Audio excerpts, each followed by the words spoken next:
working to connect a region of over 600 cultural bridges between our lands.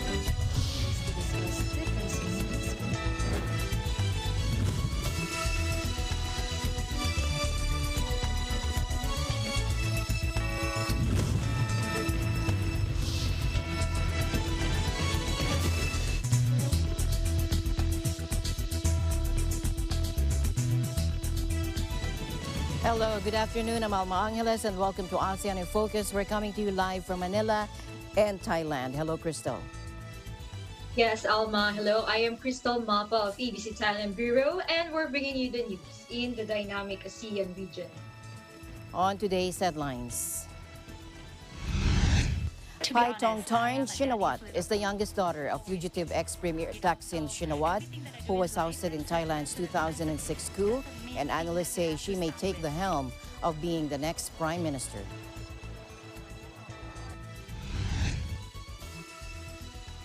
The Consulate General of the Philippines in New York informs registered voters in the United States Northeast that as of 9:30 a.m. Saturday, 23rd of April 2022, it has mailed out all election packets containing ballots for the 2022 national elections. And the offspring of Indonesia's infamous Krakatoa volcano erupted, spewing a towering volcanic ash cloud some 3,000 meters into the sky. Bayong. In Filipino, it means And bag. today we get to meet April Curek, the creator of Bayong, Canada in Vancouver. Accessory which reminds Filipinos abroad of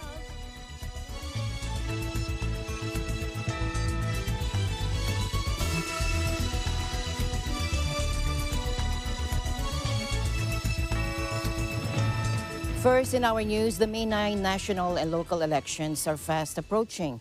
And did you know that if you are not careful, you may be wasting your chance to vote? Here are some tips on how to avoid having your ballot invalidated. Take good care of your ballot on election day. As a registered voter, you are entitled to only one ballot. Take a look. Now, first, do not tamper with the security markings in the ballot, as this act will invalidate the whole ballot, and as such, you will no longer have a chance to vote. Second, it is written on the official ballot reminding voters, fill out this ballot secretly inside the voting booth and do not put any distinctive mark on any part of this ballot. So avoid doodling on ballots like adding drawings, emojis, hearts, emoticons, and hashtags. Our message, especially to our youth, do not draw on the ballots, do not sign it with a smiley. We are advising young voters not to mark ballots in any way, like hashtags, smiley face, hearts. Please avoid it because your ballots may be invalidated. That is according to COMELEC spokesperson James Jimenez. Do not make any marks on the ballot aside from the shadings for the candidates, or else the machine will reject your ballot and you will not be given another chance to cast your vote. COMELEC Voter Education also advises everyone to be conscious of overvoting. The basic rule is, quote, better to undervote than to overvote. Each ballot informs how many names of candidates or parties are required to be marked. For example, it says President/vote for one, Vice President vote for one, Senator vote for one, or 12. We will be sharing other voter education do's and don'ts this week and next, and for the benefit of our young and new voters. And the Consulate General of the Philippines in New York informs registered voters in the U.S. Northeast that as of 9:30 a.m. Saturday, the 23rd of April, it has already mailed out all election packets containing ballots for the 2022 national elections. The Consul General said kababayan who have not yet received their election packets should be receiving theirs within the next several days. They should accomplish the ballots and mail these back to us as soon as possible, or drop them personally at the consulate. Registered overseas voters who would not be able to receive their election packets by the end of this week are requested to check the list of kababayan whose ballots have been returned to the consulate by clicking on the link shared on its Facebook website.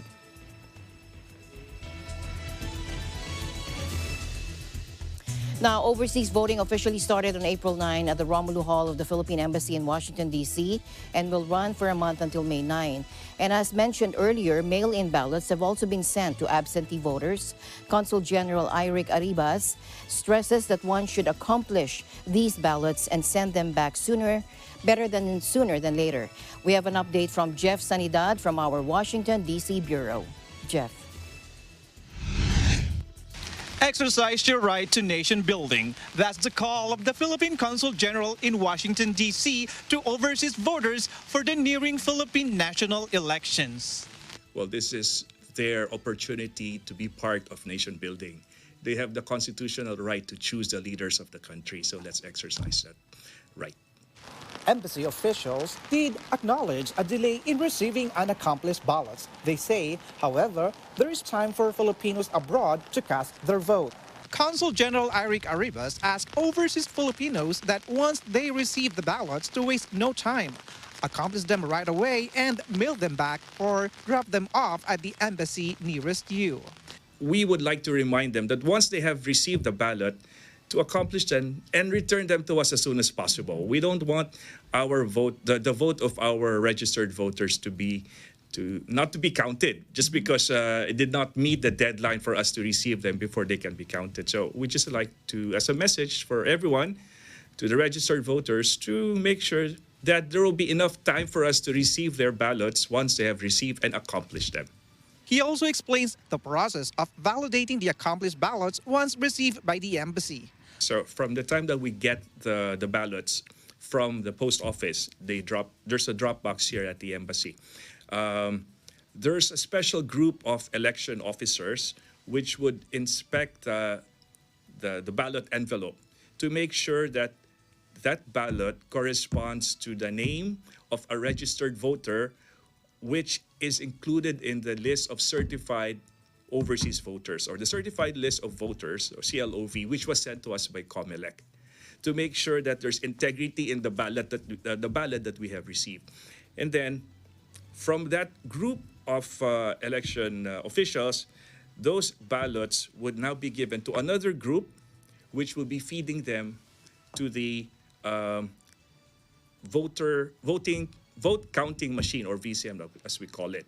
And that's being done every Monday and Thursday. Data will be transmitted to COMELEC in due time. That is when, on the day that the voting or the elections will be closed, and that is on May 9th. So every step of the way, we make sure that the process is foolproof. Everything is above board, and everything is compliant with all of the guidelines that have been set by COMELEC. And about those who missed their opportunity to register for this year's elections, too bad. Well, there probably has been some, probably they didn't know that registration was going on, but registration has been going on for 2 years before the deadline was set. In fact, there was a 2-week extension of the deadline. So maybe they missed that information. So I suppose for us Filipinos overseas, it's always best to check the website or maybe the Facebook account of the Philippine Embassy or the Philippine Consulate General where they are residing at. Because all of the advisories, all of the information related to the elections, whether it's registration or the election itself, are all there. So we always would like to encourage people to check our website. Again, if I may say, philippineembassy-dc.org, so they will be updated all the time. Consul General Arribas further says he hopes for peace and prosperity for the Filipino nation come Election Day and beyond. Just peace and prosperity. It's my general hope for the country. And it's not only for this election, it's not only after the new leaders have been selected, it's for every day that I pray to God for our country. It's for peace and prosperity. Jeff Sanidad, Eagle News, Washington, D.C.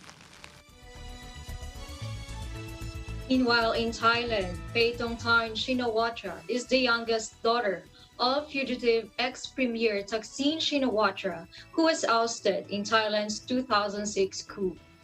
Recently appointed head of the Putai family, Paetongtarn Shinawatra is considered by many political pundits and analysts as the next possible prime ministerial candidate for the Putai party, following in the footsteps of her father's career in Thai politics. Let's listen in. To be honest, I am a daddy's little girl, always be, So everything that I do in life, some silly stuff, some important stuff, he's always in it. Why would I care that, he's a shadow? I would love him to be in my life as long as it's possible. The future of the country, right? I think you need to give the power back to the people. That's the main thing. That's a main thing that you have to start with.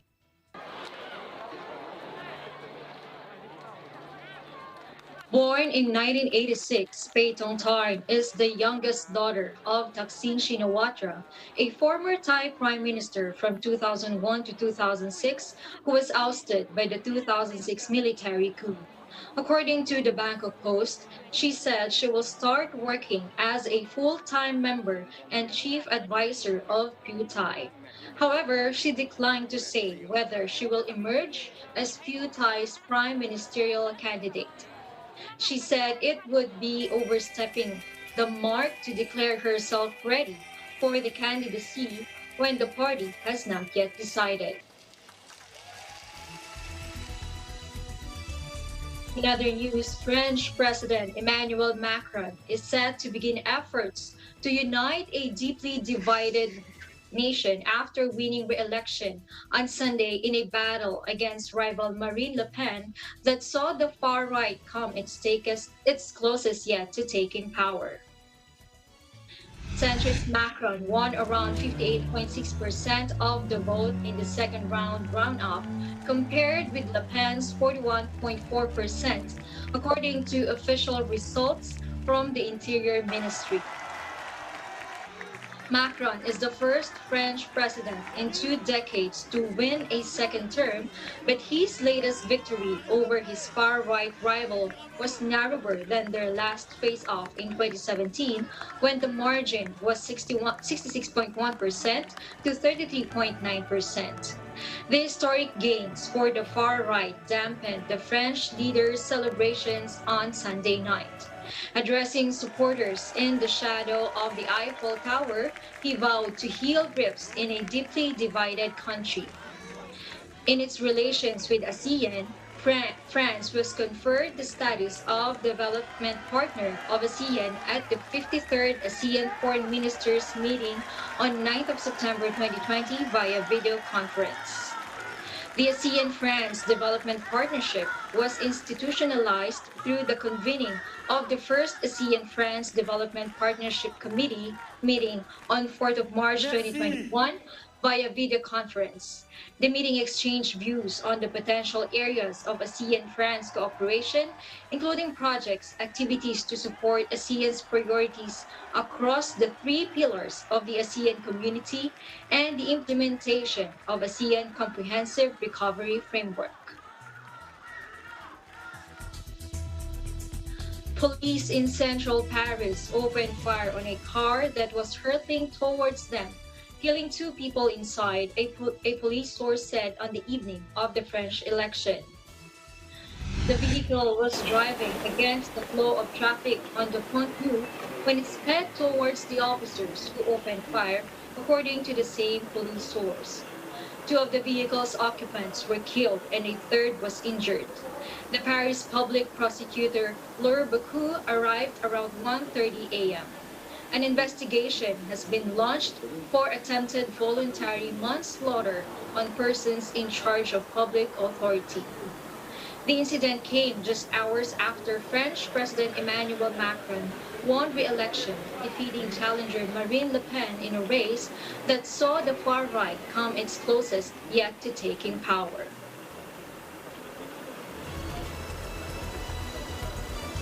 The offspring of Indonesia's infamous Krakatoa volcano erupted on Sunday, spewing a towering volcanic ash cloud some 3,000 meters or 9,800 feet into the sky. Mount Anak Krakatoa, which means child of Krakatoa, belched thick ash over the strait that separates the islands of Java and Sumatra, forcing authorities to warn nearby residents to wear masks outside. Anak Krakatoa has erupted at least 21 times in recent weeks, but Sunday's eruption was the largest yet, according to authorities. Authorities ordered people to stay out of a 2-kilometer exclusion zone around the volcano, which is currently graded at level 2 of Indonesia's 4th-tiered volcanic alert system. Anak Krakatoa last erupted in 2018, generating a tsunami that killed 429 people and left thousands homeless. Indonesia, a Southeast Asian archipelago nation, sits on the Pacific Ring of Fire, where the meeting of continental plates causes high volcanic and seismic activity. Indonesia has nearly 130 active volcanoes.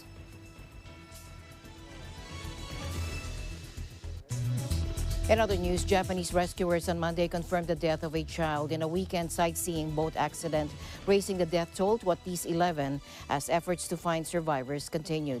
The boat had set out on Saturday morning on a sightseeing cruise of the sort that is popular in the Shiratoko Peninsula, a designated UNESCO World Heritage Site for its pristine natural environment and diverse wildlife. The tour went ahead despite high winds and waves. あれで来るの分かってるから行ったらダメだぞって俺は言ったんですけどね。でも行っちゃったから。その時何か言ってたんですか。いや、はいとは言ったけどそのまま行っちゃったから。船長さんに言ったんだ俺は。 The Kazu 1 was carrying 24 passengers, including 2 children, and 2 crew when it sent a distress signal on Saturday afternoon as it began to take on water in the frigid waters off Japan's northern Hokkaido island. 10 people were recovered and confirmed dead by early Sunday evening. The Coast Guard said it retrieved a child later that night whose death was confirmed on Monday morning. The boat sent the distress signal from off the coast of Japan's Shiratoko Peninsula, and that prompted the launch of an immediate search and rescue operation. But the remote nature of the location meant it took several hours for Coast Guard vessels and helicopters to arrive on the scene. All those on board were reportedly wearing life jackets, but hopes for survivors faded due to icy temperatures, where the water estimated to be at around 2 or 3 degrees Celsius.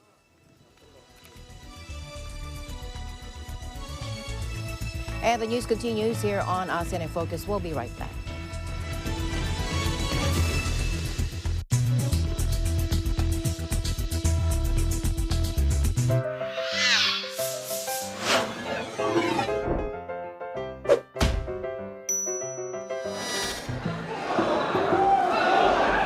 Tapula ka! Sa puti ako! Larga! Pula! Sa puti! Anong kaguluhan to? Masama ang sugal! At eleksyon ngayon, kaya bawal yan! Ayon sa Omnibus Election Code, ang pag-organisa ng mga perya, sabong, boxing o kahit anong kaganapan na may sugal ay isang election offense. Pwede yan! Nagre-relax lang naman kami! Bukod sa masama ang sugal, importante din sa alala ng ating buong atensyon. Dapat hindi tayo nadidistract ng mga panalo ko!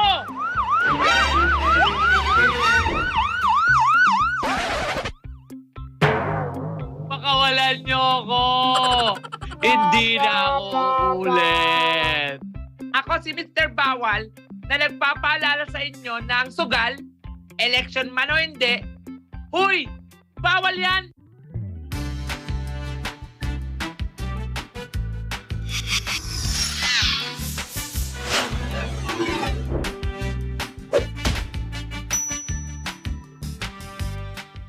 A public service message of Net25 for Mata ng Halalan 2022. Matatag, matapang, matapat.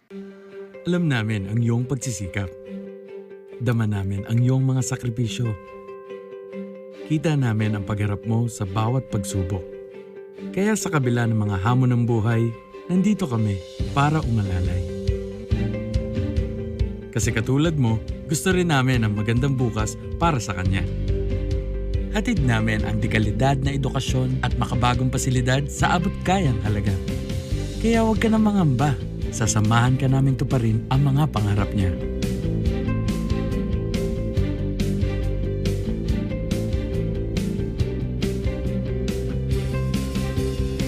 maaasahan mong sulit dito ang mga pinagsikapan mo. Sa aming mga makabagong pasilidad at sistema ng edukasyon. May lalabas natin ang angking talino at mga kakayahan niya. Kahit sa munting halaga, makakasiguro ka na makakasabay siya sa mabilis na pag-ikot ng mundo. Sa New Era, karamay mo kami sa bawat hamon.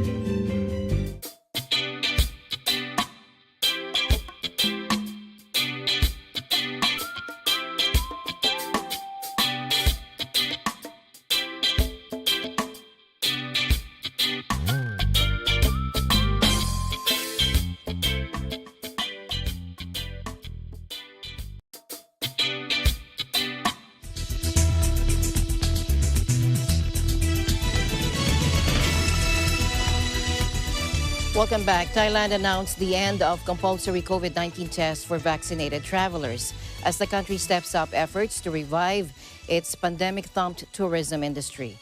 Thailand's COVID task force said that from May 1, fully vaccinated visitors would no longer have to take a test on arrival and wait in a hotel room for the result. Authorities will now only require arrivals to show proof of vaccination and health insurance coverage of at least $10,000.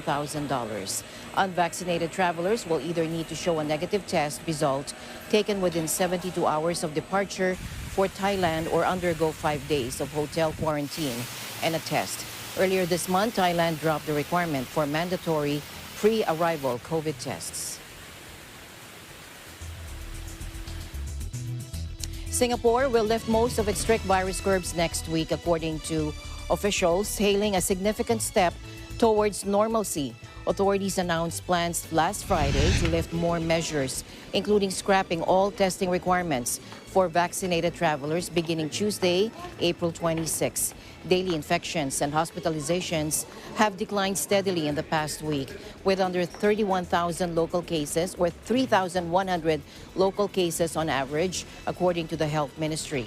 Also starting Tuesday, group size limits and safe distancing requirements will be lifted, and all workers will be allowed to return to office. People will no longer be required to check in with contact tracing tokens or apps when entering most venues. But masks will still be required for indoor settings and on public transportation.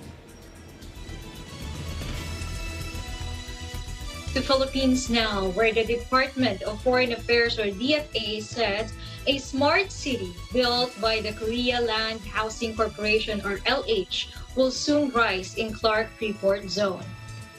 The government-owned Clark Development Corporation and LH have already inked a Smart City Memorandum of Understanding, or MOU, on April 15th at Songdo International Business District in Incheon Province, some 30 kilometers southwest of Seoul. The MOU states that LH will build a smart city that will be linked to the Clark International Airport, which will also become a logistics hub with infrastructure for tourism, recreation, and aviation maintenance.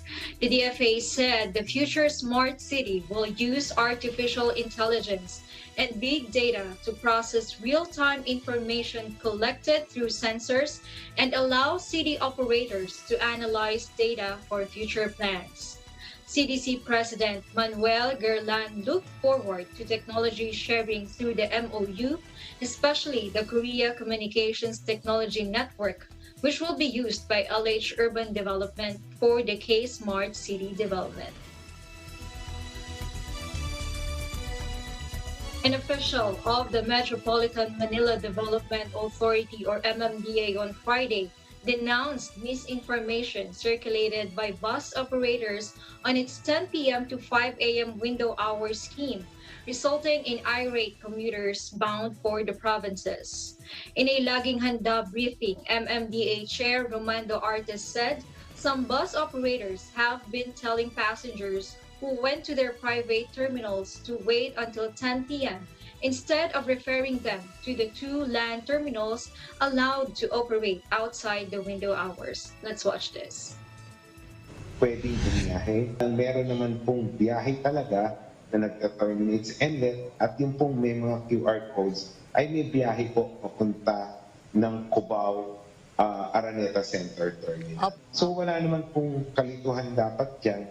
It's just that sa amin pong palagay, sinadya po ito para po magalit ang tao sa LTFRB, sa MMDA, para po ma-justify yung pagbubukas muli ng mga terminal sa EDSA at sa Manila at magamit po nila ito ng buong araw, even outside the window hours. Ang mga bus operators, sana po wag nating iliko yung facts, particularly kay Mr. Alex Yage. Marami po siyang binabitawan na salita na mali po, na andun naman po siya sa lahat ng aming pagpupulong. Kaya po sana wag nilang gamitin itong mismong window hours na para lituhin po yung ating mga kababayan, para po magamit nila yung kanilang terminals na privado na hindi po allowed under LTFRB rules.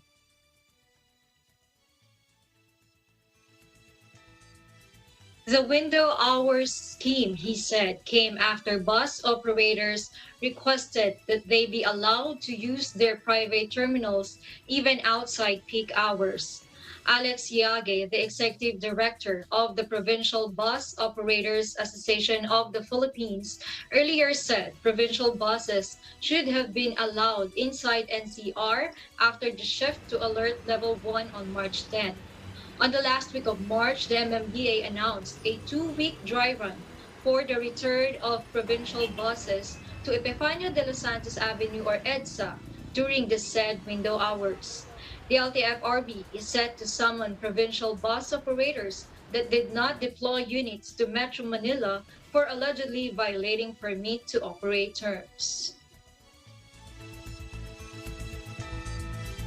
World military expenditure passes $2 trillion and reaches an all-time high figure according to the annual report of the Peace Research Institute, CIPRI.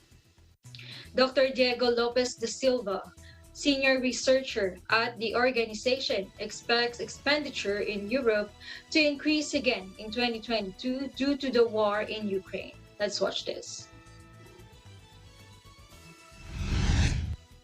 Military spending, it's not only arms spending. People tend to equate those two things. Of course, military spending covers arms spending and arms procurement, but it's much more than that. We have personnel costs, we have research and development, sometimes we have peacekeeping operations and the costs that are involved. So it's a much wider concept, and the figure will encompass many other aspects other than just arms procurement. Yeah, so Russia in 2021 increased its military spending for the third consecutive time. That was a 2.9% increase to $64.9 billion. That is the fifth largest military spending in the world. And that accounts for 4.1% of their GDP, which is much higher than the world average. And one interesting thing that happened with Russia's military spending in 2021 was that it was revised considerably higher upwards throughout the year. So the difference that we have between the December 2020 figure for the year 2021 and the final actual expenditure figure was 14% higher. So throughout the year, it really revised its spending upwards. And most likely this revision, of course, was because of operational costs. And that happened as Russia amassed troops alongside the Ukrainian border, preceding, of course, the invasion of Ukraine in February 2020. Yeah, so we have that expectation that European military spending will increase. But one open question yet is very difficult to answer, really, is that what will happen to Russian military spending now with the sanctions? Will they be able to maintain their military spending in the coming years? And that is very hard to answer, because we can look at the past and see what happened after the annexation of Crimea. So Russia was sanctioned, but also what happened was a drop in energy prices. And then it's very hard to disentangle the effect of the drop in energy prices from the sanctions that Russia had to explain the drop after the annexation of Crimea in Russian military spending. What we have now really is that we have even tougher sanctions, that's for sure, but we have higher energy prices, which can help Russia to really afford maintaining military spending at that level.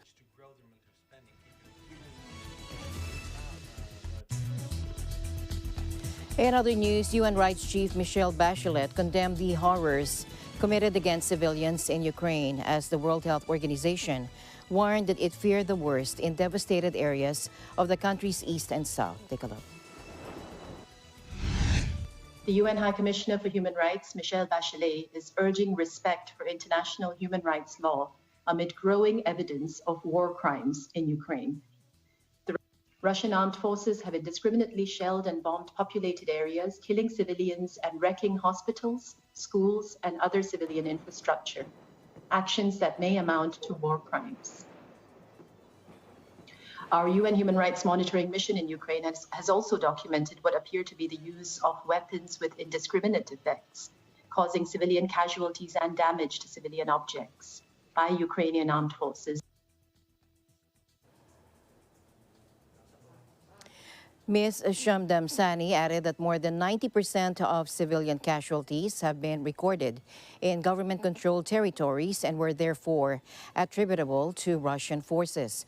On Thursday, U.S. satellite imagery company Maxar released photos it assessed showed a mass grave on the northwestern edge of Mangush, west of Mariupol. And we'll go on a short break. ASEAN in Focus will be right back. Stay tuned.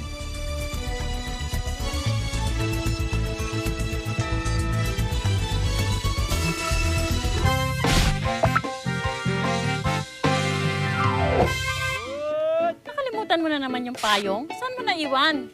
Hindi ko nga maalala eh. Kung naalala ko yun, hindi ko makalilimutan yung payong. Lahat na lang nakakalimutan mo. Paano ka boboto ng mga kandidato kung makakalimutan mo ang lahat? Pwede pong magdala ng kodigo sa araw ng halalan. Sa bahay pa lang, isulat nyo na po kung sino-sino ang karapat-dapat na kandidato. Isa pa, kung may dala kayong kodigo, mas mapapadali ang inyong pagboto at maaga kayong makakauwi. Mag-asawa po ba kayo? Tingnan mo, pati ako nakalimutan mo. Mag-asawa tayo. Eh, yan pala yung payong mo. Hep, hep! Bago po kayo magdiskusyon, mabuti pa bumili na lang po kayo ng balot sa akin. Malay niyo po, pati po first kiss. Maalala niyo po, nakakain ng balot. Halika nga, kumain na tayo ng balot. Para sa karagdagang kaalaman, makipag-ugnayan lang sa pinakamalapit na barangay o bisitahin ang COMELEC website. A public service message of Net25 for Mata ng Halalan 2022. Matatag, matapang, matapat. Natikinig mo ba ako? Narinig kita, sir. Oo, narinig kita. Sir. Malusog! Di may delay talaga yung internet. Bunod na! Please! Please! Tama na yan! Huwag na kayo magbarilan! Hindi naman kami magbabarilan eh. Bunot, Rapol! Oo nga! Please, go, go! Sige, yan! Go, go, please! Yan! Yes! Go, Marvin!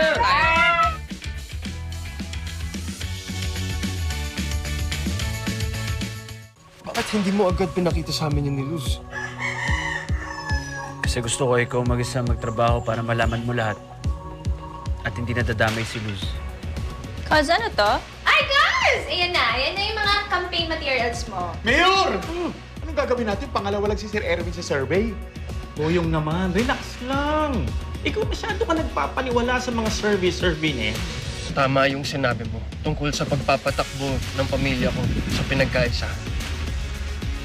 And I was too blind and naive to see it. Panalo o talo, it's you!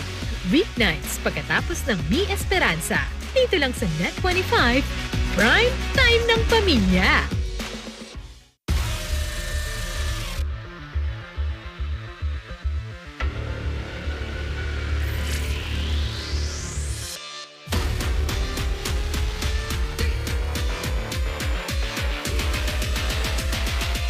Welcome!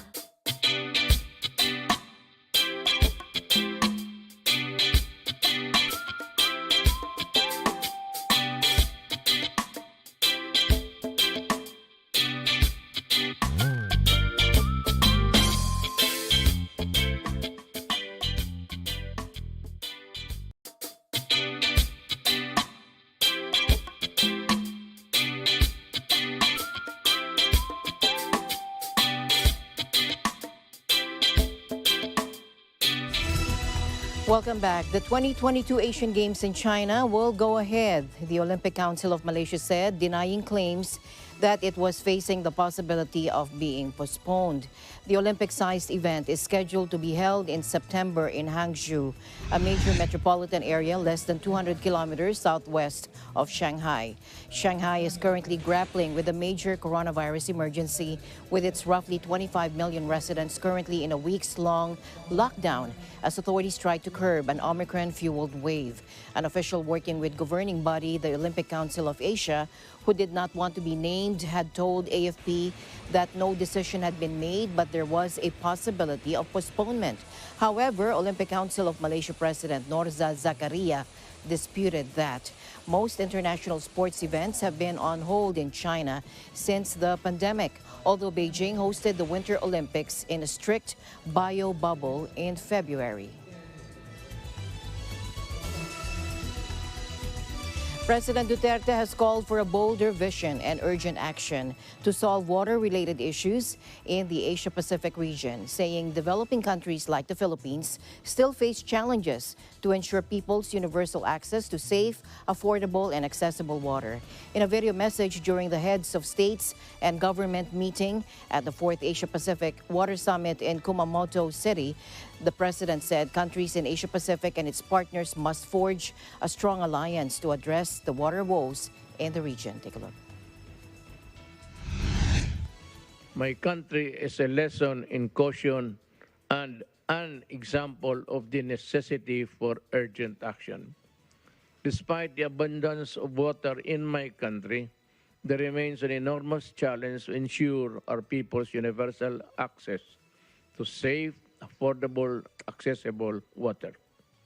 This requires an urgent sense of community action in the region, an integrated and coherent policy, and the resolve to create opportunities for investment and collaboration for technological solutions. We also need to create a robust regime for regional sustainable water management. Let us use the best available science in water resource generation and climate-resilient infrastructure. We need to forge a strong alliance between our strategic partners to address entrenched corporate compulsion to ensure environmental compliance and just economic regulatory regimes. Last week, President Duterte, in his Talk to the People program, said developed countries must compensate developing nations suffering from the impacts of climate change.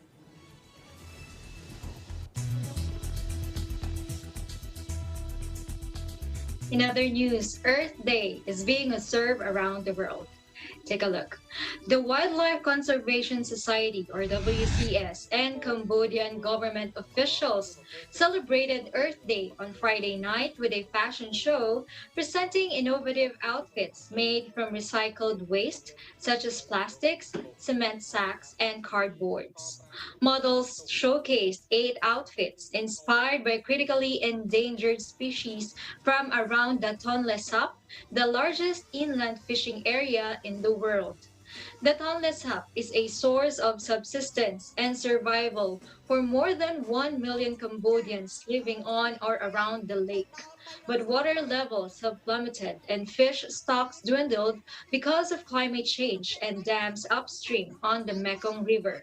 It also supports at least 50 globally threatened species, including the critically endangered Bengal florican and Southeast Asia's largest water bird colony in the lake's flooded forest. And the bayong, an arm accessory which reminds Filipinos abroad of home. Today, we get to meet April Cureg, the creator of Bayong Canada in Vancouver. Here's Kathleen Cruz of Vancouver, British Columbia Bureau. Bayong. In Filipino, it means bag. A handmade basket woven from palm leaves. An arm accessory which reminds Filipinos abroad of home. Today, we get to meet April Cureg, the creator of Bayong Canada, here in Vancouver.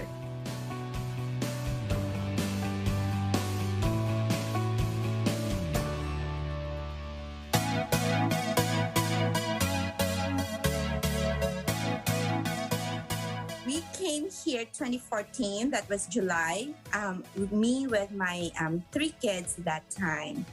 And then, I started like a plain housewife, a mom.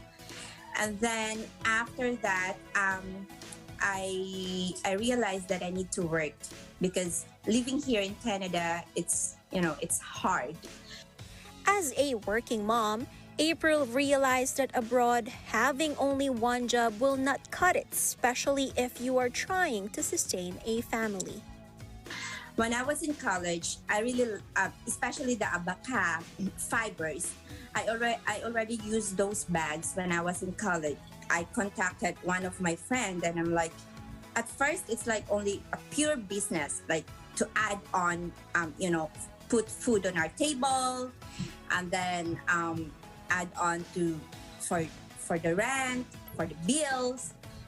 And then I realized along the way, that there are waivers who is working so hard for these bags. And, we need to tangkilikin ang sariling atin. There's a story behind these bags. Like every families, like they get food from they get food, money from these bags. April's initial purpose in getting into the bayong business was just for additional income, to help meet her family's needs. Little did she know that through these entrepreneurship, the avenue to help kababayans in the Philippines had just been paved. Thus, the business tagline, "Bag of a kind, bag with purpose." What I did is I collaborate with some charities like Sulat Kamay, and then the Musa Fabric, which they also support the women who in jail, which I feel like through selling bags, through selling these products, I was able to help our kababayan back homes.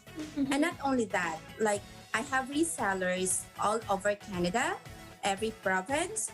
So through this, we were able to train more waivers, more workers in the Philippines. I am so grateful that the community here in BC and all over Canada, they embraced the Bayong Canada because they saw the effort, they saw my advocacy to help our waivers back home. When it comes to profit, I don't get much profit, but I am so thankful because a lot of community, the Filipino community leaders here in BC, like they ask me like, oh, can we use Bayong Canada to do the fashion show for this kind of project? Like my service, you don't need to pay me anything, as long as there is there is a beneficiary with the project, so that is totally fine. Bayong Canada focuses on a modern look, a fashionable take on the classic sack. I want to pass this, one to every generations. Kumbaga, ayoko siyang maging luma. So right now, Bayong is more like trendy and then more in. We have sling bags, we have document bags, gym bags, laptops, whatever. So, I come up with ideas na maging modern siya maging in siya ngayon sa generation. So, pambata man yan, pangmatanda man yan. So, I make sure na nandun yung pagiging Pilipino natin and makita nila how amazing it is, ang galing ng mga Pilipino na sobrang ganda ng gawa natin. And this is what I want na i-promote globally. This is made of seagrass material, and then this one, as you can see, it's not a thread. That is raffia. That is made of raffia, still coming from the plants. Then we put some beads on it. These designs, I personally made it, and then I gave it to the waivers, and then they made it for me. April's dream for Bayong Canada is so great, one might think it's far beyond reach. But with every piece of this artistry hanging on every arm that embraces them and the stories interwoven within them, this Filipina entrepreneur understands that anything is possible. 2022 is I'm looking forward to have a bigger e-commerce, more on online shops, online like Amazon, something like that. Because ang ganda ng produkto natin. My tagline is bag of a kind and bag with purpose. Because we're not just, as what I've said, we're not just only buying bags here. We're also helping people. We're also helping communities back home. Join us next time here on Journey, Stories of Filipinos in Canada.